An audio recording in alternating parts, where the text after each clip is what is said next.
¿Se ve la diapositiva? Sí, ya se ve, doctor. Ya. Bueno, muy buenos días. La clase de hoy va a ser sobre demencias, ¿ya?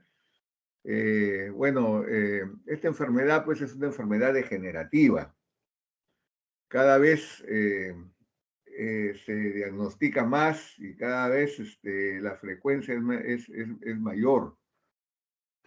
Ataca a personas de la tercera edad, pero también se ha visto casos, hace 2 años atrás salió una Neurology de la revista actualizada de neurología, de que se había un estudio sobre algunos casos en pacientes de 45 años, ¿no? Que se había detectado demencia. Bueno, pero ¿qué cosa es demencia?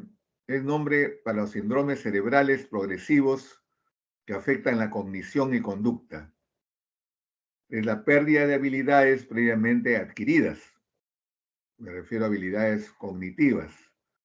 Hay afección de la capacidad para realizar las actividades cotidianas y cuidado de sí mismo. Cada 3 segundos alguien desarrolla demencia en el mundo. O sea, como ven, es una frecuencia altísima.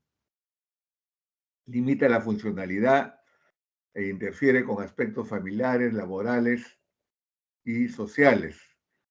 Y es la principal causa de discapacidad y dependencia en adultos mayores. En cuanto a la epidemiología, bueno, tenemos varios tipos de demencia, ¿no? Las dos principales son las demencias de Alzheimer, que ocupa un 50%, y la segunda, que es una demencia vascular. Vamos a ver la diferencia. Y bueno, y existen otros tipos de demencia, como es la frontotemporal, es menos frecuente, mucho más, su frecuencia es mucho más alejada, los cuerpos de Lewy, demencia también de Parkinson, etcétera. Hay otros tipos de demencia también. Pero las principales son Alzheimer y vascular. Un informe mundial de Alzheimer del 2015 se estimó que 47.5 millones de personas vivían con demencia en todo el mundo. En el Perú, 7 de cada 100 personas mayores tienen el síndrome de demencia. Estimaciones mundiales dicen que en el 2015, 46 o 47 millones. El 2030 se aumenta a 74.7 millones y el 2050 131.5 millones. El problema es que esto se está aumentando en forma geométrica y los tratamientos son muy lentos, ¿no? Son demasiado lentos. Mientras que la expectativa de vida aumenta en las personas porque, bueno, se trata cáncer, se tratan las enfermedades, ¿no? El corazón, etcétera, enfermedades que antes producían la muerte temprana. El problema es de que vamos a llegar a los 100 años, pero vamos a llegar, si es que no se hace nada y no se mejora y no se reinventan nuevos tratamientos, entonces vamos a tener muchos pacientes con 100 años de vida, aparentemente saludables, pero con problemas de demencia. El riesgo de muerte 75, dentro del rango de 75 a 85 años es 9 meses.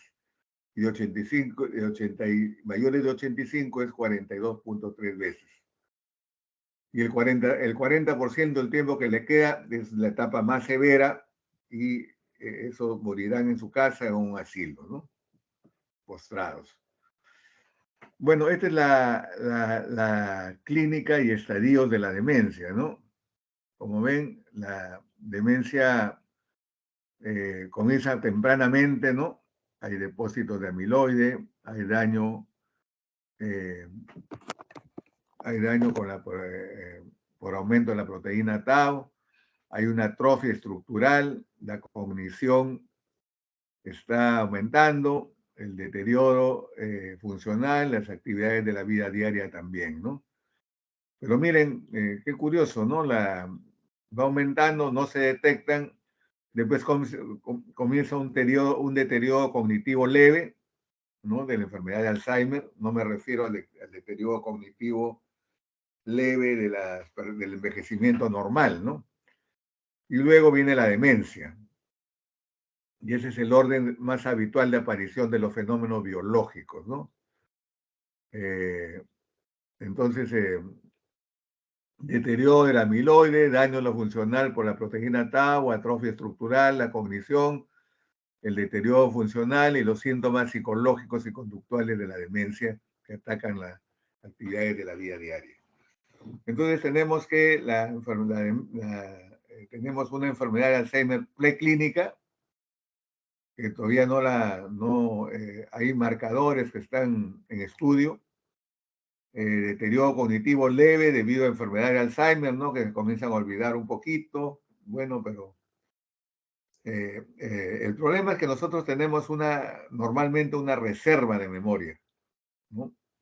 Una reserva de memoria que eso nos ayuda a veces, entonces por eso que a veces es difícil diagnosticar a estos pacientes en estadios leves, ¿no? De deterioro cognitivo leve, es difícil el diagnóstico, ¿no? ¿Por qué? Porque haciendo un esfuerzo se acuerdan de ciertas cosas, ¿no? O ciertas mnemotecnias que utilizan las personas, se acuerdan de algunas cosas. Entonces, hay que tener en cuenta ese concepto de la reserva de memoria, ¿no? Que lo tenemos todos. Bien, después viene el deterioro cognitivo leve debido a enfermedad de Alzheimer, el leve, moderada y grave. Es importante estas características por el tratamiento. Entonces acá tenemos, ¿no? El mismo cuadro casi, ¿no? Tenemos la enfermedad Alzheimer preclínica, el deterioro cognitivo leve, la demencia debido a enfermedad de Alzheimer leve, demencia moderada y demencia severa, ¿no? Entonces, en la enfermedad de Alzheimer preclínica no hay síntomas. El deterioro cognitivo leve, los síntomas muy leves que no interfieren con las actividades de la vida diaria. La demencia debida a enfermedad de Alzheimer leve, hay síntomas que interfieren con algunas más actividades de la vida diaria. Demencia debida a enfermedad de Alzheimer moderada, los síntomas ya interfieren ya. Y la demencia debida a enfermedad severa, ya los síntomas interfieren ya con la calidad de vida, ¿no? Entonces, se dice que en el Alzheimer hay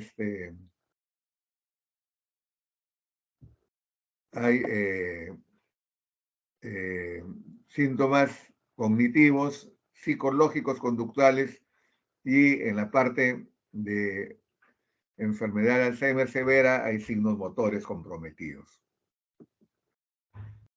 Bien, la etiopatogenia es desconocida, ¿no? Se dice que intervienen algunos genes, ¿no? Como el gen ¿cuál es el gen de la enfermedad eh, de Down? ¿Recuerdan ustedes? El gen el número 21, ¿no?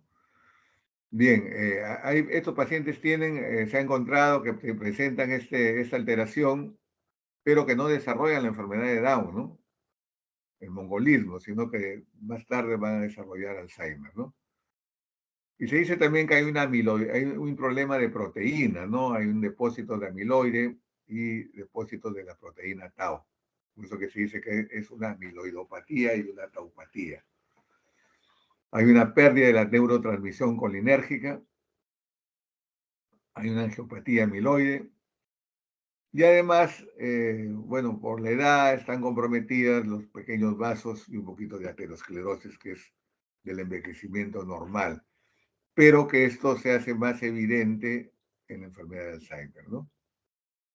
Hay factores de riesgo, sí, no modificables, sí, la edad, el sexo, ¿no?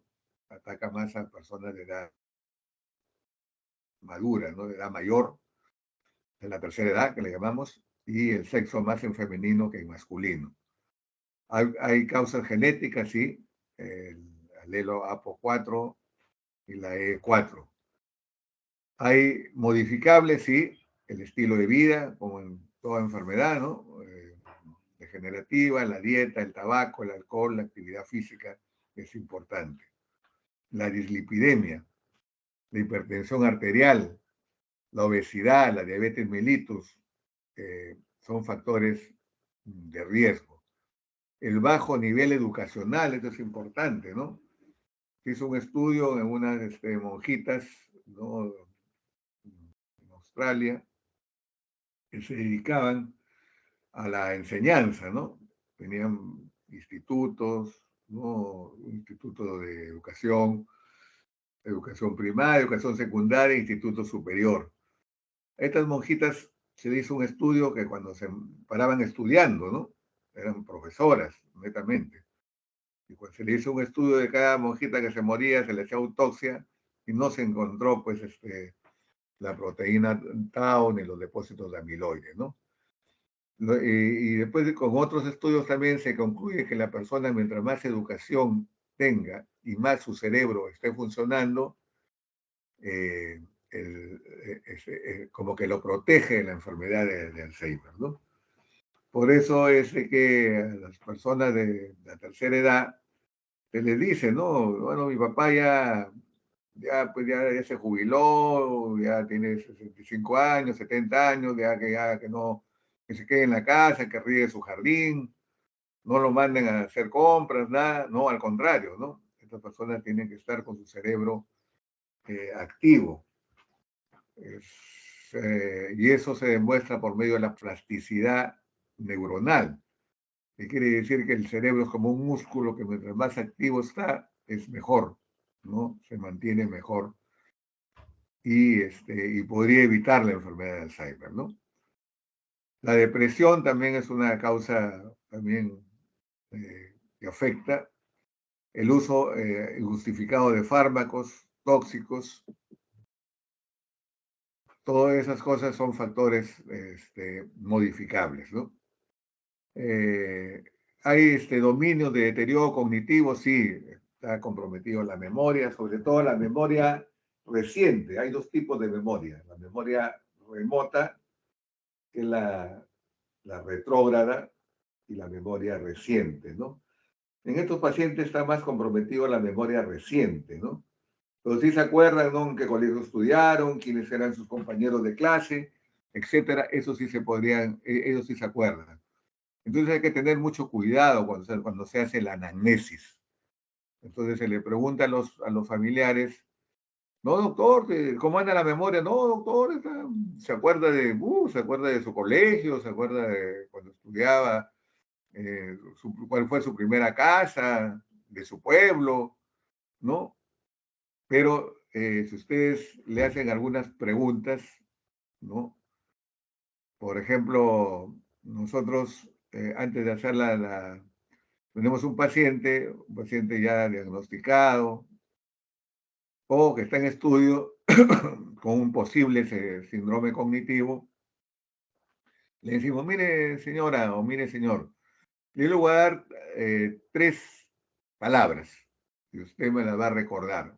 ¿Correcto? Sí. A ver, verde, paloma y lapicero. ¿Correcto? Y entonces comienzan a hacer la anamnesis y a los 5 minutos le vuelven a preguntar, ¿cuáles son las palabras que yo le dije? ¿No? Entonces ahí se va a demostrar que la memoria reciente es la que más en estos pacientes es la que más se afecta. O también le pueden preguntar, ¿no? A ver, dígame, anteayer, ¿qué almorzó? ¿No? Y bueno, no se acuerdan, ¿no? Ya, bueno, aparte de otras preguntas, ¿no? De otras preguntas que, eh, por ejemplo, le pueden preguntar, ¿no? ¿En qué fecha estamos? ¿No? Eh, ¿De dónde se encuentra?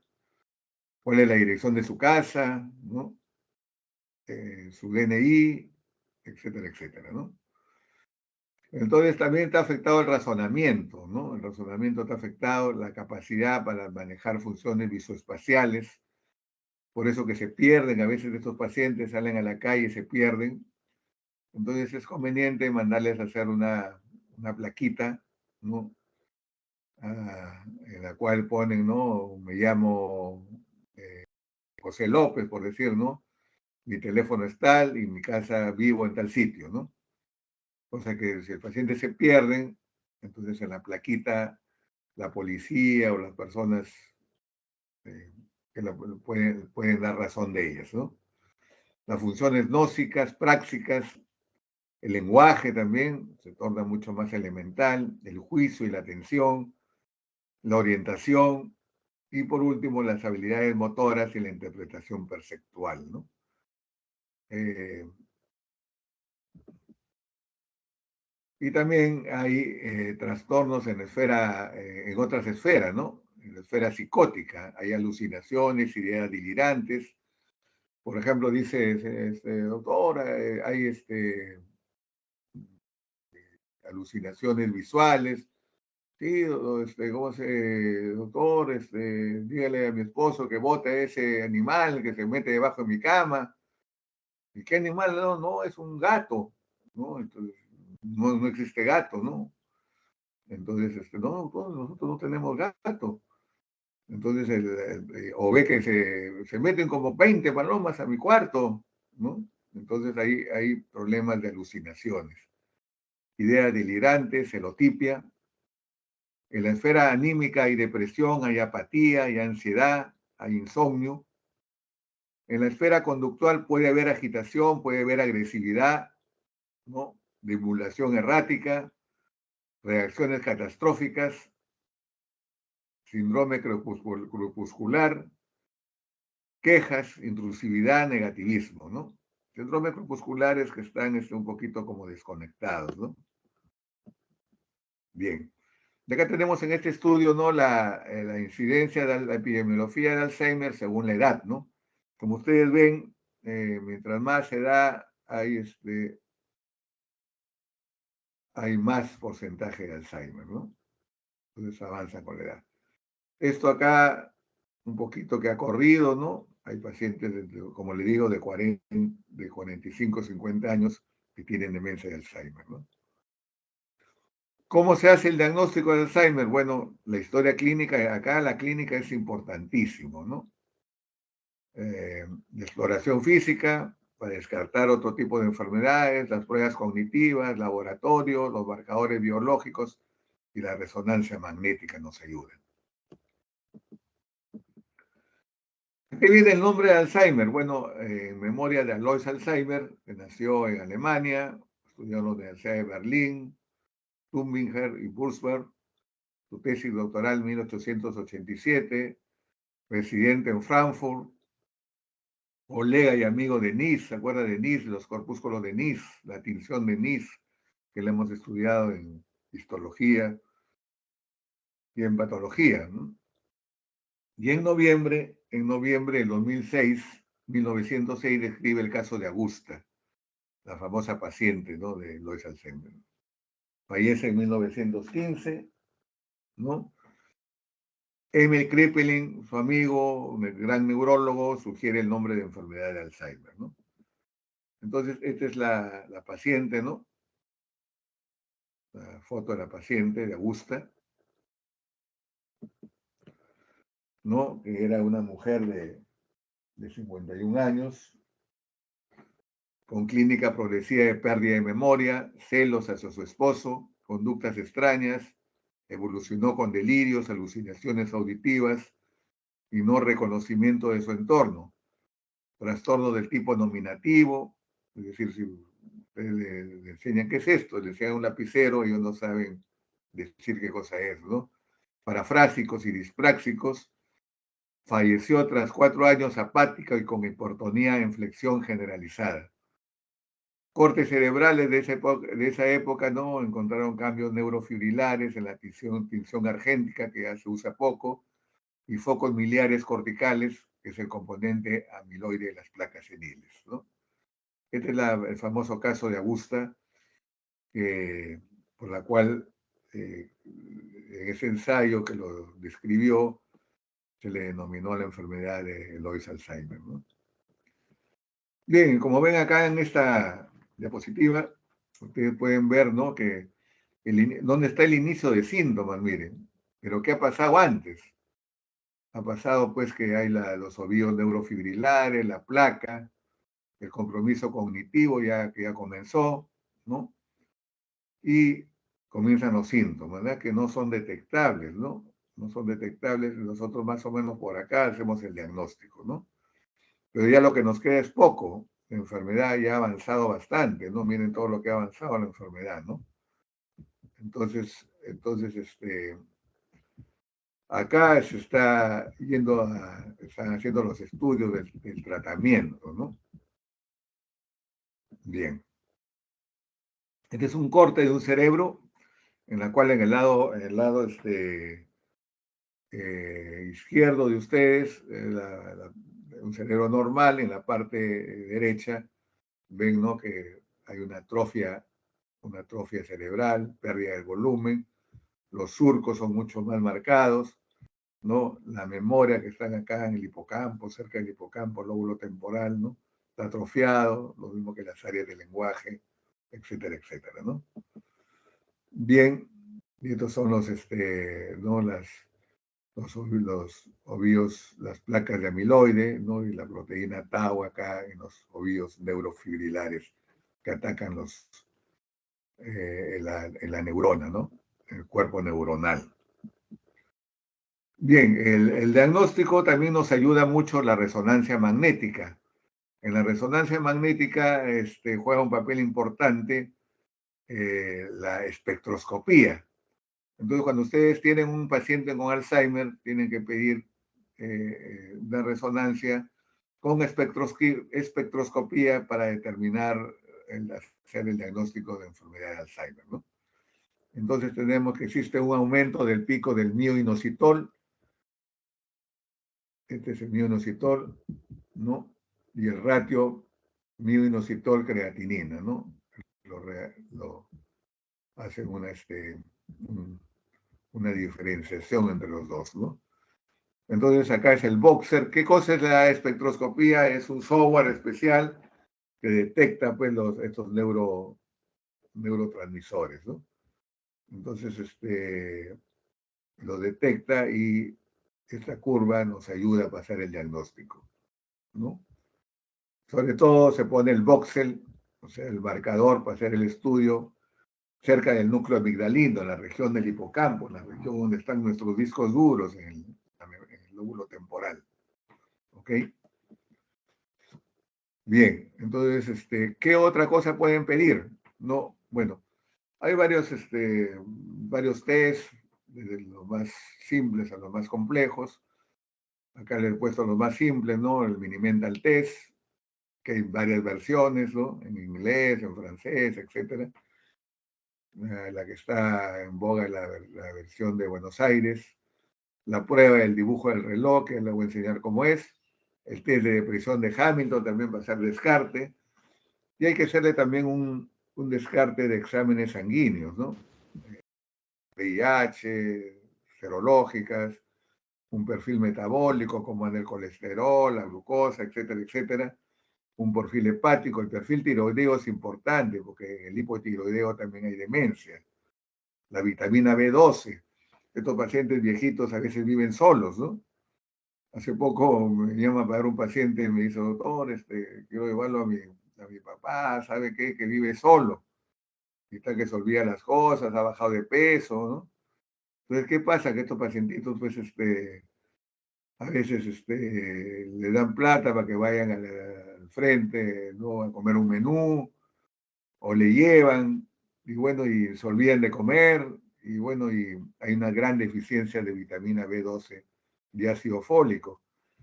Y a veces los encuentran con compromiso de conciencia, ¿no?, marcado, y le hacen un dosaje de sodio y tienen deficiencia de sodio, ¿no? Ustedes saben que la deficiencia de sodio produce compromiso de conciencia. No me refiero a Alzheimer, pero sí compromiso de conciencia.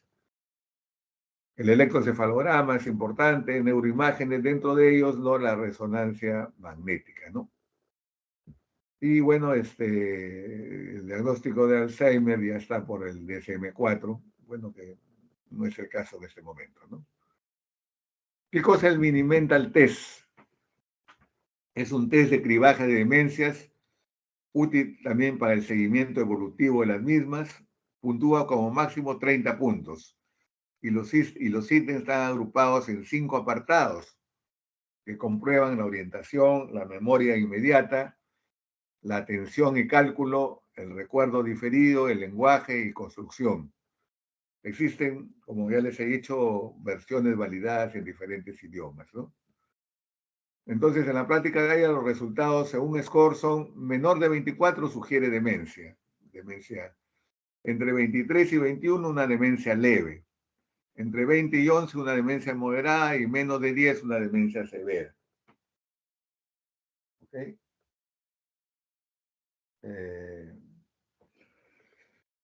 Para poder efectuar el Mini-Mental Test es necesario que el paciente se encuentre vigil y lúcido. En la demencia por enfermedad de Alzheimer, la tasa de promedio anual del cambio de la puntuación es de 2 a 5 puntos por año. Por eso es la utilidad del Mini-Mental para el seguimiento de los pacientes dementes, ¿no? Generalmente los vemos cada 6 meses en el Hospital Loaiza, ¿no? Y bueno, los residentes ya le hacen el Mini-Mental y ya entra. El doctor ha bajado el Mini-Mental, ¿no? Entonces, y eso es importante para el tratamiento, ¿no? Tiene baja sensibilidad para el diagnóstico de deterioro cognitivo leve, la demencia frontal y el déficit focal cognitivo. Bueno, acá estos son los estadios que ya le hemos dicho, pero acá estos con el Mini-Mental Test, ¿no? O sea, acá leve, 21 a 26 puntos de caída del Mini-Mental. Cuando hacemos el diagnóstico, ya tiene una demencia moderada, ya tiene un problema de una caída de 15 a 20 puntos. Y cuando es severa, ya pues tiene poco puntaje el paciente, ¿no? Este es el test del reloj, ¿no? Que se le dice al paciente, a ver, dibuja un reloj y ponga las manecillas a las 3 de la tarde. Entonces, tienen problemas para reconocer, ¿no? Estímulos visoespaciales por la prosopagnosia, la esterognosia que ya se les ha explicado en semiología. Bien, y la ADAS-Cox, que es otra escala un poquito más complicada, bueno, que sería bueno que la conozcan, ¿no? Evalúa el lenguaje, la memoria, la praxis, la orientación, y tiene score de 1 a 5, el tiempo de la ADAS-Cox es de 30 a 35 minutos, es más sensible y confiable, pero poco influenciado por la educación, ¿no? Bien, entonces les dije que la segunda causa de demencia es la vascular. Pues ustedes me dirán, doctor, pero ¿cómo diagnostico una demencia de Alzheimer y una demencia vascular? Bueno, ahí tienen los parámetros, ¿no? El diagnóstico de enfermedad de Alzheimer, el inicio es gradual, mientras en la enfermedad vascular es inicio súbito. En la enfermedad de Alzheimer hay trastornos vasculares de base. No, perdón, los trastornos vasculares de base no están presentes. O sea, estos pacientes no tienen pues historia de fibrilación auricular, de arritmia, de dislipidemia, hipertensión arterial, etcétera, ¿no? O si lo tienen muy levemente. Mientras que en la demencia vascular sí tienen trastornos vasculares de base, tienen hipertensión arterial, tienen enfermedad cardíaca demostrable, ¿no? Generalmente tienen evaluación cardiológica. En la enfermedad de Alzheimer, el deterioro es un amplio rango de habilidades intelectuales, mientras que en la enfermedad vascular es un rápido deterioro de habilidades motoras. Y acá en la demencia, las imágenes nos ayudan, ¿no? Mientras que en la demencia de Alzheimer no encontramos infartos cerebrales o alteraciones vasculares, en la enfermedad de Alzheimer no encontramos, en la demencia vascular sí encontramos infartos cerebrales. Bien. El diagnóstico diferencial, ya le hemos dicho, la enfermedad tiroidea, la vitaminosis, tumores cerebrales también, bueno descartarlos también. Intoxicación por fármacos o drogas, infecciones crónicas, depresión grave, ¿no? Entonces eso es importante hacer la diferenciación, ¿no? El tratamiento, ¿no? El tratamiento está dirigido a corregir la disrupción de la neurotransmisión de acetilcolina y glutamato, que están relacionados con la función de memoria y aprendizajes. Los inhibidores de la acetilcolinoesterasa inhiben la degradación de la acetilcolina a nivel del espacio sináptico. La memantina, neuromodulador del glutamato, impide la neurotoxicidad que provoca el exceso crónico de glutamato y promueve la actividad fisiológica en el receptor N-metildiaspartato. Entonces, el objetivo del tratamiento es maximizar las capacidades funcionales, mejorar el estado de ánimo, mantener la capacidad cognitiva, controlar el comportamiento. Hay que simplificar el ambiente también. El ambiente del enfermo de Alzheimer debe ser un ambiente con poco mueble para que no se le pierdan las cosas, no debe ser simple. El objetivo también del tratamiento es la identificación de la progresión de la enfermedad, mejorar la funcionalidad y mejorar los síntomas psiquiátricos.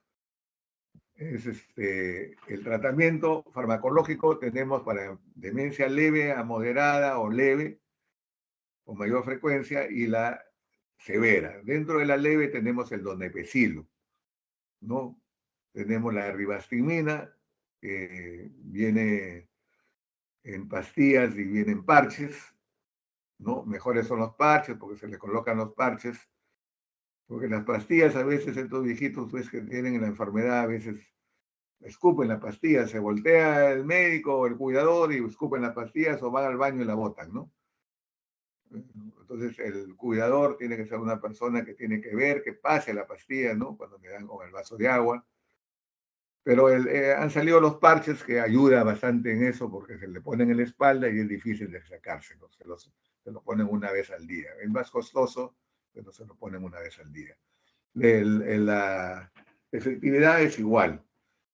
La galantamina también, que es un inhibidor de la acetilcolinoesterasa y que es modulador de los receptores nicotímicos de la acetilcolinoesterasa, pero más se emplea para demencia vascular, ¿no? Y para demencia moderada severa tenemos la memantina, que es un antagonista del receptor N-metildiaspartato, y hay una mejoría a las 4, 8 y 12 semanas de las actividades de la vida diaria. El enopecilo viene en tabletas de 5 a 10 miligramos, dosis de mantenimiento 10 miligramos, y acá hay, como los medicamentos neurológicos, hay que, pero sobre todo acá en el onepecilo hay que darle hay que titularlo, es decir, hay que darle un cuartito, después aumentarle en media e ir subiéndolo hasta llegar a la dosis máxima, ¿no? De 10 miligramos al día. Ahora últimamente se está preconizando 20 miligramos al día.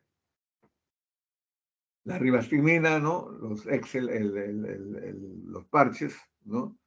Vienen de 4, vienen de 10 y ahora de 15 también. Entonces se va poniendo y al mes se le va aumentando la dosis, ¿no? Se le va aumentando, ¿no? Bien, y la galantamina se usa más para demencia vascular. Vienen cápsulas de 8 a 6 miligramos y se usa para Alzheimer, perdón, demencia de leve a moderada, ¿no? Un dosis de mantenimiento hasta 25 miligramos diarios. Efectos adversos de los anticolinestéricos, náuseas, vómitos, diarreas, pérdida de apetito, pocos comunes, calambres, insomnio, depresión mayor, confusión. Por eso que hay que titularlo, darle poquito a poquito. Bueno, en la demencia severa, ¿no? El objetivo es bajar el glutamato, que es el neurotransmisor excitatorio, y dosis inicial de 5 miligramos, ¿no? También se va titulando, ¿no? Hasta llegar a 20 miligramos. Efectos secundarios, ¿no? Cefalea, mareos, pocos comunes, fatiga, puede haber convulsiones, pero esto es un poco frecuente, ¿no? Los efectos adversos, sobre todo en la en la memantina son poco frecuentes, ¿no? En mi gran experiencia que tengo, casi muy pocos me han hecho, casi el 1% de mis pacientes que he visto me han hecho problemas secundarios. Nuevas direcciones, hace poco nomás, el año pasado, la FDA, la Federal Drugs Administration, aprobó un nuevo medicamento, el aducanumab, la Duane, que es un anticuerpo monoclonal, actúa disminuyendo la presencia de placas de beta amiloide, pero que cuesta un promedio de $50,000 anuales el tratamiento. Es un tratamiento muy caro. Bien, eso es lo que les quería la clase de ahora. No sé si hay alguna pregunta, con mucho gusto para resolverla. Doctor, una pregunta. Con respecto al Dígame. síndrome crepuscular, ¿podría darnos una... ¿Cómo, perdón? Con respecto a, mencionó en síntomas psicológicos de demencia, síndrome crepuscular. Síndrome crepuscular es que están como la persona que recién se levanta, están medio somnolientas, desorientados, ¿no? Se desorientan, ¿no? ¿Qué cosa me dice? ¿Qué cosa qué? No entiendo. ¿Qué es? Entonces, a eso se denomina el síndrome crepuscular. Pero acá lo que yo quiero enfatizar con ustedes es lo siguiente, ¿no? La enfermedad de Alzheimer es una enfermedad que nunca se cura. Avanza, degenerativa, pues eso se dice. No podemos detener el crecimiento de las placas amiloides y de la proteína tau. Lo que sí hay tratamiento, pero el tratamiento hace disminuir, ¿no? los síntomas, disminuir y atrasarlos un poco, pero no curan la enfermedad, ¿no? Entonces, necesitan un cuidado especial, necesitan un cuidador, ¿no? Y porque le administra la medicación, que es importante. Eso es lo más importante de esta clase. No sé si quieren hacer alguna pregunta. Y sobre los signos y síntomas, bueno, comienzan con problemas de memoria, problemas de desorientación, se olvidan las cosas. Doctor, mi mamá no sé qué le pasa, parece que tiene Alzheimer, no sé, deja la cocina prendida, ¿no? Se va a comprar, se ha perdido, ¿no? Entonces, ya esos síntomas son los que nos hace poner eh, el mayor énfasis en hacer el diagnóstico, ¿no? Red flag, como dicen los americanos. Red flag, o sea, ¿qué es lo que tenemos que tener en cuenta? Bueno, que el Alzheimer no produce, pues, hemiplegia, ni problemas focales, ¿no? Ni produce coma, ¿no? Ni gran trastorno de conciencia. Entonces, por eso es importante inmediatamente a estos pacientes hacerle su resonancia y evaluar qué está pasando ahí. ¿Alguna pregunta que quieran hacer? Doctor, y con respecto a los familiares de pacientes que tienen Alzheimer, por ejemplo, los hijos, ¿se les dice que se hagan exámenes periódicos previos o cómo se actúa? Porque Sí, sí, bueno, efectivamente, se has tocado un tema muy importante, buena pregunta, ¿no? Está en Estados Unidos, está ya en fase 3 los marcadores de Alzheimer, ¿no? Va a llegar un momento en que te van a hacer un estudio genético, bueno, pero entonces sí se va a determinar si la persona va a desarrollar Alzheimer o no. Pero todavía está en fase 3, ¿no? Falta una fase más. Y otra cosa también hay que tener en cuenta genéticamente, ¿no? Como tú dices, ¿no? Los hijos, ¿no? Hay que observarlos. No todos hacen Alzheimer, ¿no? Es un poco porcentaje, ¿no? Entonces hay que observarlos y hay que pedirle, pues, bueno, tienen la edad un poquito avanzada y si los síntomas van aumentando, se les hace un estudio de una resonancia magnética. gracias, doctor. ¿Alguna otra pregunta? Con mucho gusto. Vamos para... Entonces, para Alzheimer leve, donepezilo. Donepezilo, ribastigmina y la galantamina, pero ¿para qué es para Alzheimer vascular? Perdón, para la demencia vascular.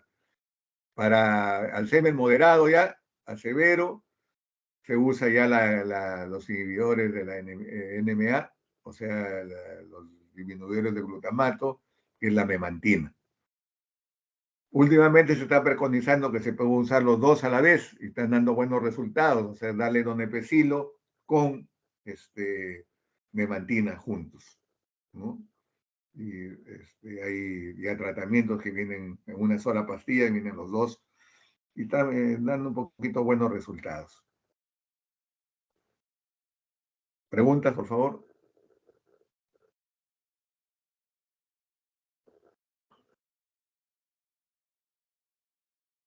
Se debe comenzar con donepezilo, ¿no?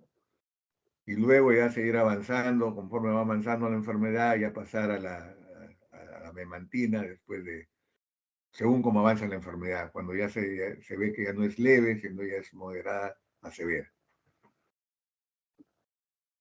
¿Alguna otra pregunta?